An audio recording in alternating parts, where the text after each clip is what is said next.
In 2001, I came home to Kenya and I started working for Earthwatch on a zebra project at Lewa Wildlife Conservancy. And it was at that moment that I fell in love with Grevy zebra, and they became my life's work. There are only 3,000 Grevy zebra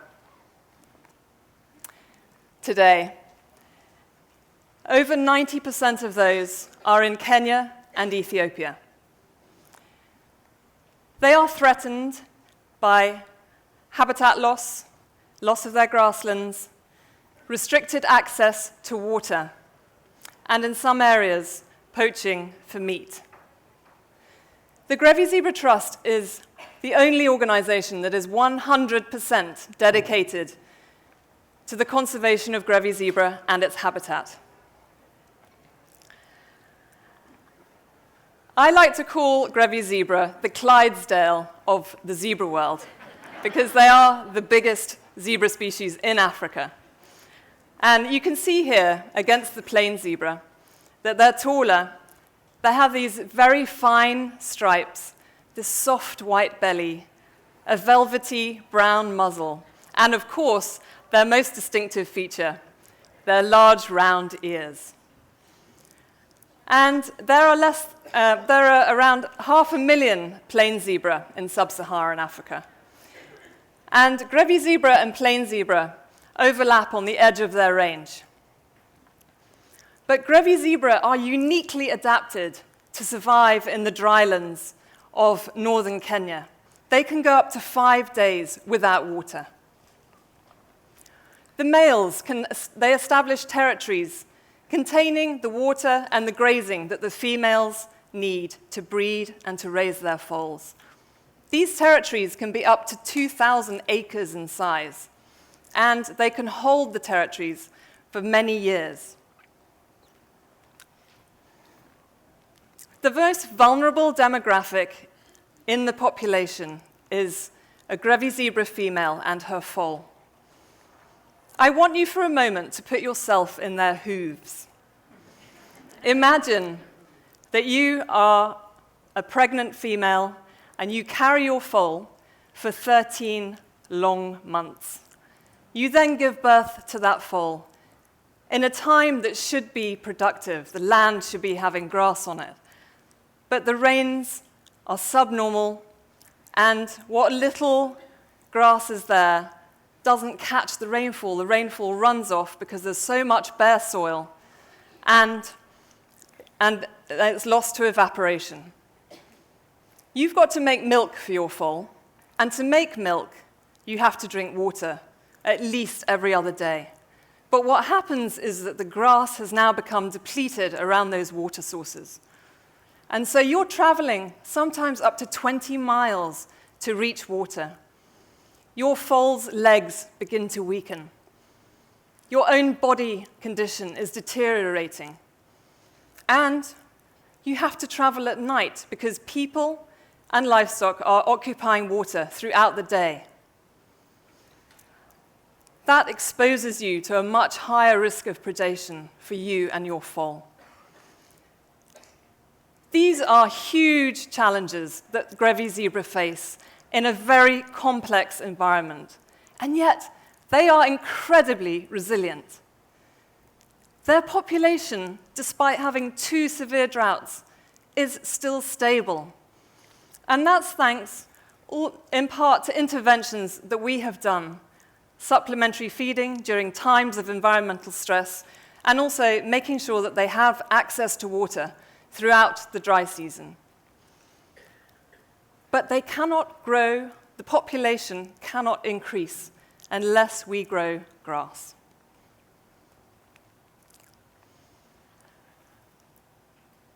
Only 1% of Grevy zebra range falls within formal protected areas. The majority of it is in community-owned land. And our amazing team is made up, 90% of it, of the Samburu, Rendile, and Turkana communities. And they, like me, have dedicated their lives to conserving Grevy zebra and its habitat.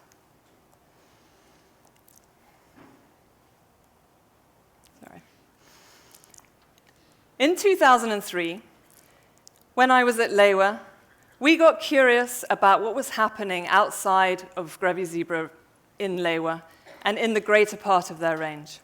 And so together with Princeton University, Lewa, and the St. Louis Zoo, we started a citizen science project, mainly with women, because we wanted to give them the opportunity to have employment in conservation.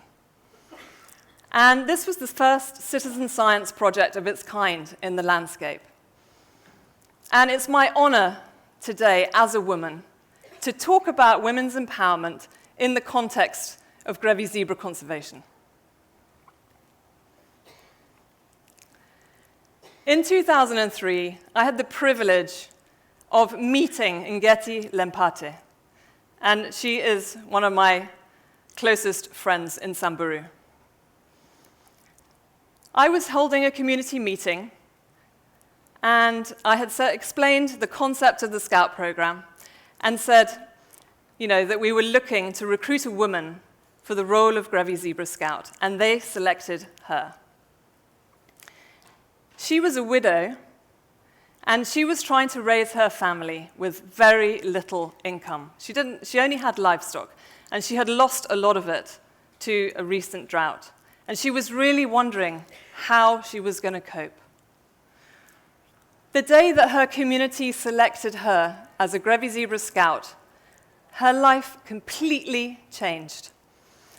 She said to me, "The greatest motivation I have ever had in my life is my community giving me a listening ear." And what she means by that is that women who are Grevy Zebra Scouts now have a voice in their community. Traditionally, women in meetings are separated. They don't have voice unless they're invited to speak. And she is now calling her own community meetings with elders, with warriors, and talking about environmental issues that she wants to talk about, and mobilizing her community, including the men.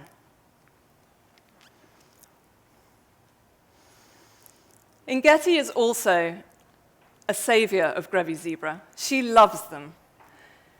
During the droughts of 2005 and 2009, she would walk miles to go and dig water holes voluntarily because she wanted to make sure they could survive through this drought. She's also a scientist. She and her fellow scouts have got a publication in the Journal of Biological Conservation for the data that they have collected. Most of the scouts are illiterate, and yet they have taught themselves through this program to read and to write. In 2017, Ngeti, who is known as Mama Grevy by her community because of her love of the species, was honored with the Disney Conservation Hero Award. And as you can see, she wears her medal every single day with huge pride.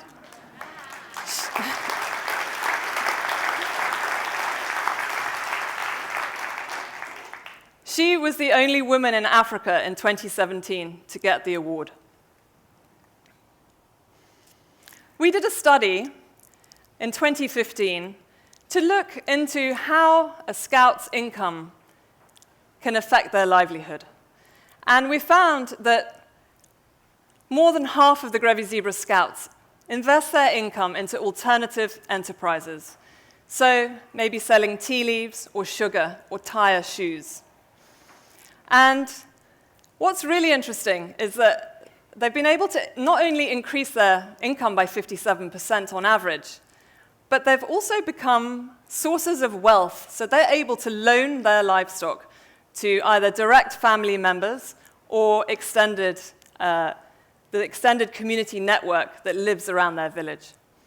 And so this also elevates their position in the community because they are seen as a source of help. They can improve other people's livelihoods and lift them up.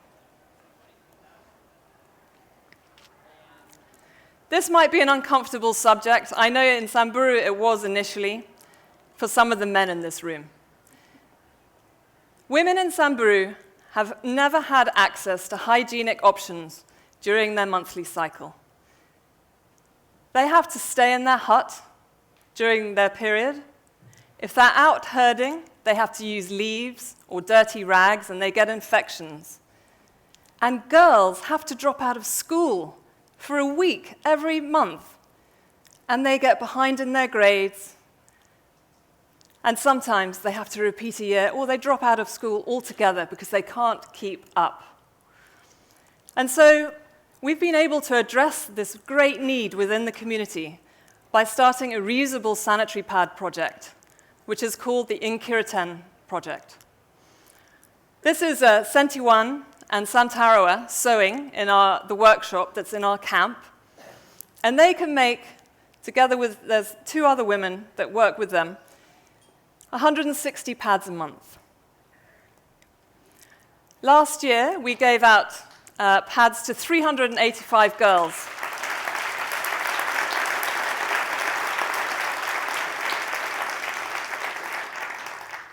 Thank you, in the community.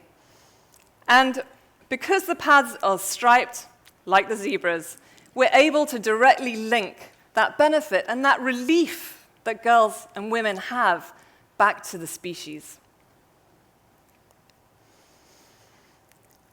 This image shows Grevy zebra feeding on hay that we have put out on a corridor to water.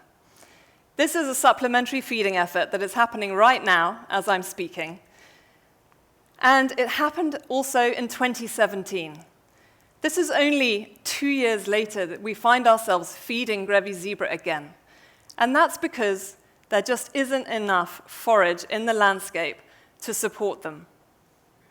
These are man-made droughts and floods. When we have rain, there's no plant cover to catch that rain. We're losing 70% of it to runoff and evaporation.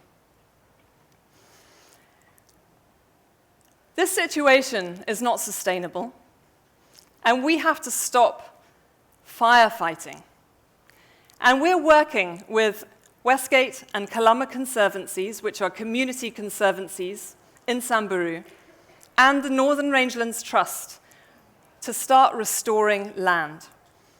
And we invested this year in sending Peter, who many of you have met and has been to Expo many times, and Andy, who is his colleague, to Zimbabwe to get more educated in holistic land and livestock management. And we are ready now to take this to the next level. We do a very intensive training with women, with elders, and warriors in separate groups because we want them to be able to immerse themselves in that learning experience and also to be able to discuss freely anything around these issues. And it's been absolutely inspiring to see the women emerging as leaders of land restoration efforts in their communities. And the reason they are so active is because they're the ones that feel the loss of the grass the most. They lose their sons. Their sons have to go far from their homes with the cattle to where there is grazing. And everybody else is converging into that area as well. And there's a lot of conflict that results from that. They don't want to lose their sons. They want to grow grass. And they want their sons to stay closer to home. You know Mama Grevy, but I want to talk about Sipian and Siki. Sipian went through the training, the intensive training that we did on how to improve rangelands. And she went back to her community. And she held a series of community meetings. And she rallied the women in her community to start a restoration project. And the men said, there's no way you're going to do that. You know, women can't do it. It was very physical work. So it's basically cutting down Acacia ruficians, which is a tree species that nobody uses, not even animals. And it's indigenous to the area, but it likes dry soil, so it comes into areas and propagates where there is a lot of bare ground. Cyprienne did not give up. She said to the women, "Come on, we can do it." They started clearing, and after about a month, the men decided to join them because they were having such an impact. And they, over the 3 months that they did it, cleared 600 acres, which is huge.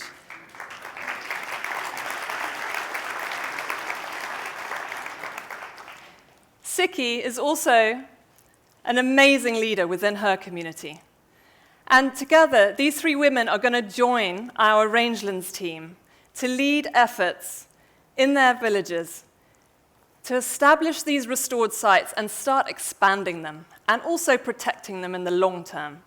You can establish you can restore a site, but if you don't manage it in the long term, it's going to go back to how it was. This is an issue that is not just affecting Grevy zebra.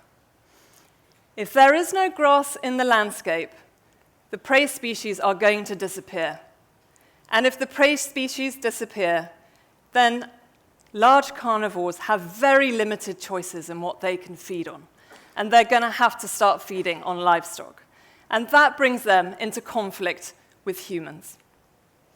And we are really thrilled to be joining hands with Iwaso Lions and having the Mama Simbas join the movement to restore our rangelands in Westgate. I'm so excited about what lies ahead. I think we're entering a time of innovation and action on restoring land in Samburu. Of course, the results are going to take time, but the motivation is there, and we're building a critical mass of women and other community members around making a change. There's a traditional story in Samburu about the origin of livestock and wildlife. So once upon a time, men and women lived separately, and men used to look after what we know as livestock today. And women looked after wildlife.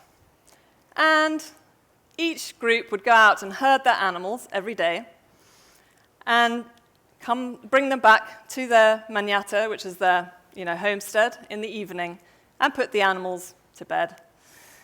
Anyway, one day, the women decided that they were going to have a celebration, and they were going to slaughter one of their animals. So they couldn't decide who was going to take the animals for herding, the rest of the animals, because they all wanted their children to feed off the meat.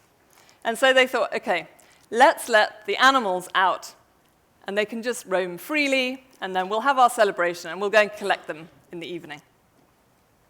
So they had their celebration, off they went to find their animals, only to find that they'd all disappeared into the wild, and that became the wildlife. I think women are rising up to reclaim their wildlife and to have a seat at the decision-making table, because that traditional story is one of the explanations given for why men always make decisions about grazing, but women are coming back to reclaim that seat at the table.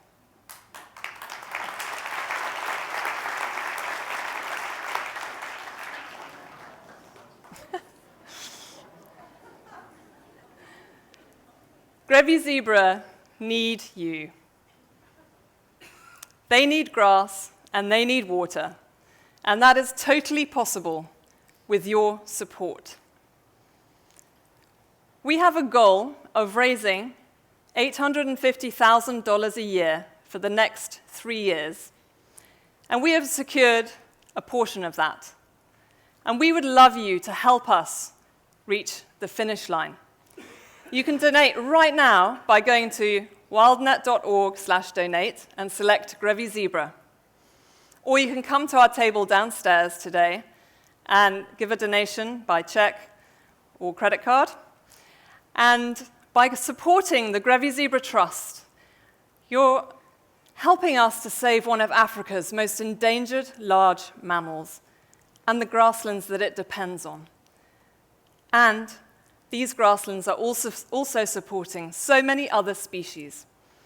And I know that if you come to Samburu, you are going to fall in love with Grevy zebra, just like I did. Thank you.